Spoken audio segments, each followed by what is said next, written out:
శివలింగం మీద తేలు సామెత గుర్తుంది కదా, అదే ఇప్పుడు పాపం తెలుగుదేశం పార్టీని సపోర్ట్ చేసే ముస్లిం క్రైస్తవ సంఘాల నాయకులకి సమస్య అయింది. మొన్నటిదాకా జగన్ ఏం చేయలేదు, క్రైస్తవులకి ముస్లింలకి ఏం చేయలేదు అంటూ చంద్రబాబు వస్తే అద్భుతం జరుగుతుంది అంటూ వీళ్ళందరూ ప్రచారం చేసుకొచ్చారు, రంగంలోకి దిగారు, పెద్ద ఎత్తున ఓట్ల డివిజన్ కోసం ప్రయత్నం చేశారు, కష్టపడ్డారు.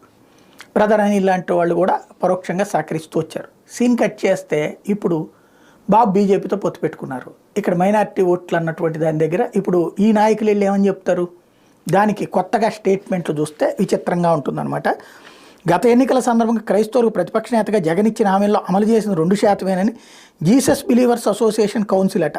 దాని చైర్మన్ జోసెఫ్ గారు మండిపడ్డారు. తాను మంచి చేస్తేనే ఓటు వేయండి అని అడుగుతున్న ఆయన క్రైస్తవులకు చేసిందంతా దగానే అన్నారు. క్రైస్తవ సమాజం బాగా ఆలోచించుకుని ఎన్నికల్లో ఎవరికి ఓటేయాలని నిర్ణయించుకోవాలని ఓ ప్రకటనలో సూచించారు. బీజేపీతో తెలుగుదేశం పార్టీ బహిరంగంగా పొత్తు పెట్టుకుంటే